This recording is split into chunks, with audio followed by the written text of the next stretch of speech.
Concurrent estates. A concurrent estate is when two or more people own the same piece of property. These people are called co-tenants, or co-owners.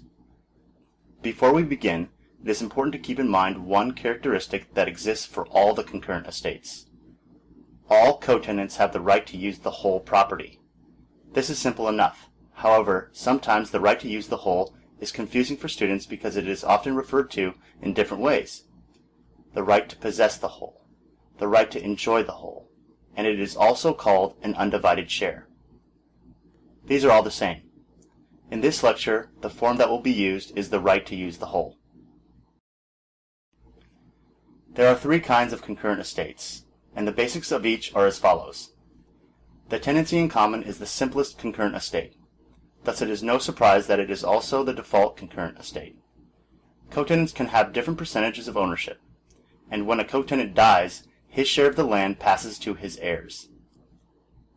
The joint tenancy is different. Co-tenants can only have equal shares in ownership, and when a co-tenant dies, his share passes to the other co-tenants instead of his heirs. This distinguishing factor is the most defining characteristic of the joint tenancy. It is referred to as the right of survivorship. The tenancy by the entirety is almost the same as the joint tenancy. Its defining characteristic is that it involves marriage. Now we will proceed with more detail on each concurrent estate. The tenancy in common. As we already mentioned, the tenancy in common is the default concurrent estate. When the type of concurrent estate is not stated, the courts favor the tenancy in common. The tenancy in common is also the easiest concurrent estate to learn because the characteristics to remember are open-ended. The tenancy in common allows for any proportion of shares, equal or unequal, and these shares can be transferred to anyone for any reason. When a co-tenant dies, the property goes to that particular co-tenant's heirs. And like all concurrent estates, each owner has the right to use the whole property. If a co-tenant wants to end a tenancy in common, he has the right to petition the court to divide the property amongst the co-tenants. This is called partition. There are two ways that a court will partition the property. A partition in kind means that the court will make a physical division in the property. If a physical division is not in the best interest of the co-tenants, then a partition by sale will occur. A partition by sale means that the court will force a sale of the property and divide the proceeds amongst the co-tenants. The joint tenancy. Like all concurrent estates, co-tenants of a joint tenancy have the right to use the whole property. The most distinguishing characteristic of the joint tenancy is the right of survivorship. The right of survivorship means that when one co-tenant dies, the other co-tenant takes over his share of the property. Note, the deceased co-tenant's heirs do not get any of the property. For example, A and B own a ranch together as joint tenants. B writes a will which states, "I assign my share of the ranch to C when I die." When B dies, B's share of the ranch does not go to C because A has the right of survivorship, which is superior. The right of survivorship must be clearly indicated. The simplest way to do this would be for the grantor to include the words right of survivorship in the conveyance. However, if no such words exist, it is enough to show that the grantor's intent was to have a right of survivorship. In addition to the right of survivorship, the joint tenancy has four requirements. They are called the four unities: time, title, interest, and possession. The unity of possession requires that each co-tenant have the right to use the whole. It is the first and easiest unity that we cover because it is review. We already know that all co-tenants from any concurrent estate have the right to use the whole. The slight difference here is that other concurrent estates can alter this right, but a joint tenancy cannot because it is required by the unity of possession. For example, O conveys to A and B as joint tenants with right of survivorship, but B can't use the lake because he will eat all the fish. This joint tenancy fails because B does not have the right to possess the whole. Instead, A and B have a tenancy in common. In another example, O conveys to A and B as joint tenants with right of survivorship, but A can't use the land in the fall because he will shoot all the deer. This joint tenancy fails because A does not have the right to possess the whole. Instead, A and B have a tenancy in common. The unity of time requires that the co-tenants acquire the property at the same time. The unity of title requires that the co-tenants have the same title to the property. At common law, this created a problem when someone who owned a property wanted to create a joint tenancy with himself and another person. To remedy this problem, the owner would have to set up what is called a straw man. The straw man approach is best understood through an example. A has a property in fee simple absolute, but now he decides to create a joint tenancy with B. To do this, A must first convey his property to a disinterested third party, i.e. the straw man. Then the straw man conveys the property to both A and B as joint tenants with right of survivorship. The unity of interest requires that each co-tenant must have the same interest in the property. This means that the percentage of ownership is the same and that the type of ownership is the same. For example, O conveys to A and B 70% and 30% respectively as joint tenants with right of survivorship. Here the joint tenancy fails because the percentage of ownership is not the same. What if O conveys to A and his heirs but also to B for life as joint tenants with right of survivorship? Here the joint tenancy fails because the types of ownership are not the same. B's life estate is different than A's fee simple absolute.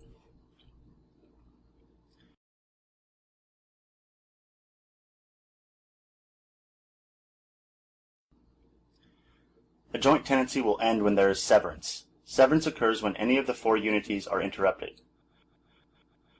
However, the usual causes for severance are partition, transfer, and sometimes mortgage in some states. Similar to how a tenancy in common can end by partition, a joint tenancy can be severed by partition. See the above section on partition for the tenancy in common. Any transfer during the co-tenant's lifetime will cause a joint tenancy to be severed. It is important to note that severance will be found to have occurred even with the simplest act of entering into a contract to sell, where the deal has time before it closes and thus the actual transfer of property has not occurred. This is based on the doctrine of equitable conversion. The doctrine of equitable conversion provides a saying, "Equity sees that as done what ought to be done."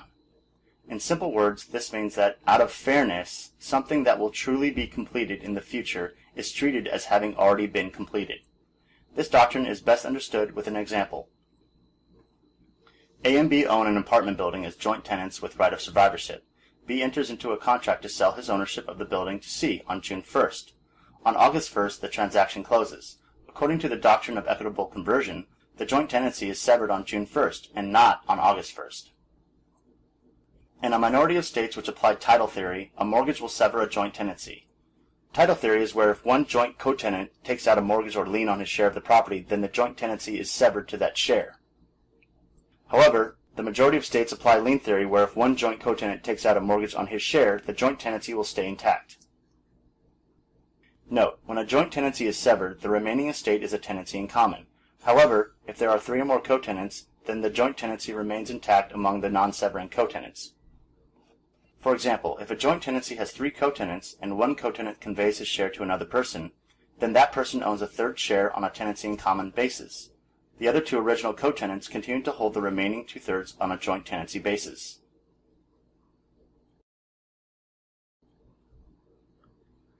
The tenancy by the entirety. The defining characteristic of the tenancy by the entirety is that the owners are married. It is similar to the joint tenancy in that it has a right of survivorship and that the four unities are required, but in addition, the unity of marriage is also required.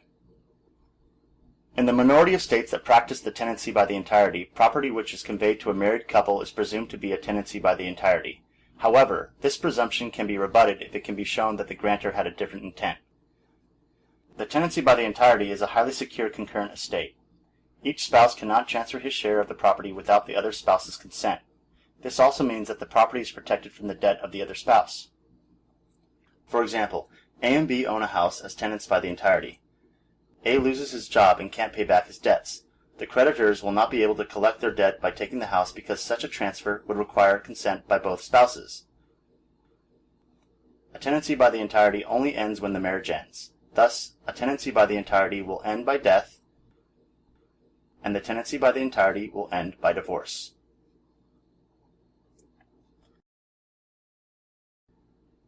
Now let's review some of the main elements of each concurrent estate. There are three concurrent estates.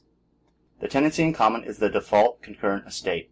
The tenancy in common is also the concurrent estate for which there can be a varying percentage of ownership. All the concurrent estates hold the right to use the whole. The tenancy in common and the joint tenancy hold the right to partition. The joint tenancy and the tenancy by the entirety hold the right of survivorship. The joint tenancy and the tenancy by the entirety also require the 4 unities, with the tenancy by the entirety also requiring marriage.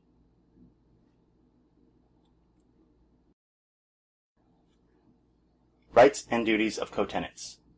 The first 2 rights to be covered here are a view from above. Partition. Co-tenants of a tenancy in common or a joint tenancy have the right to petition the court to divide the property amongst the co-tenants.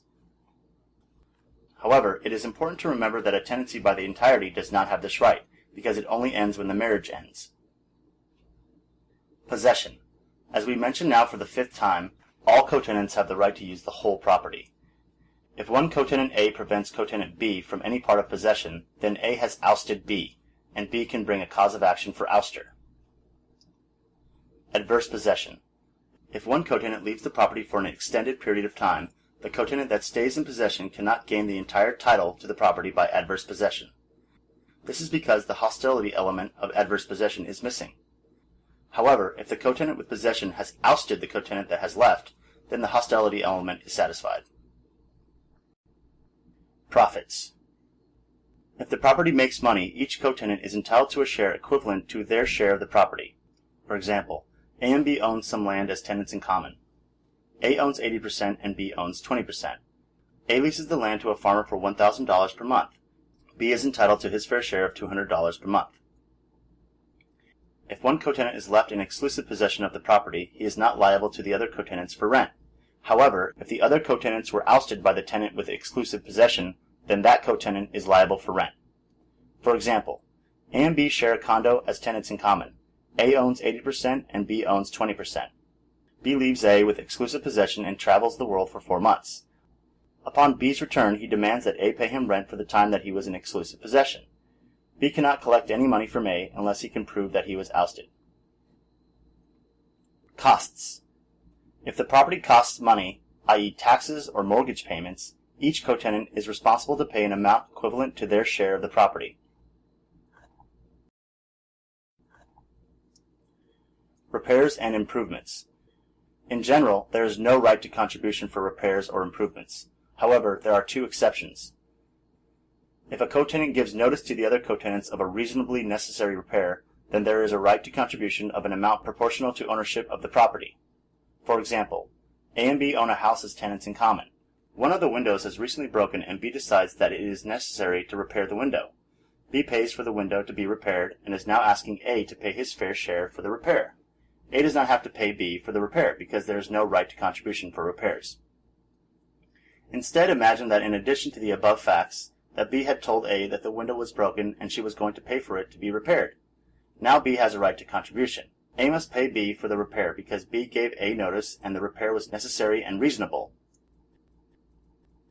When co-tenants decide to sell their property and it sells at a premium due to a modification made by one of the co-tenants, then that co-tenant is entitled to that premium in full.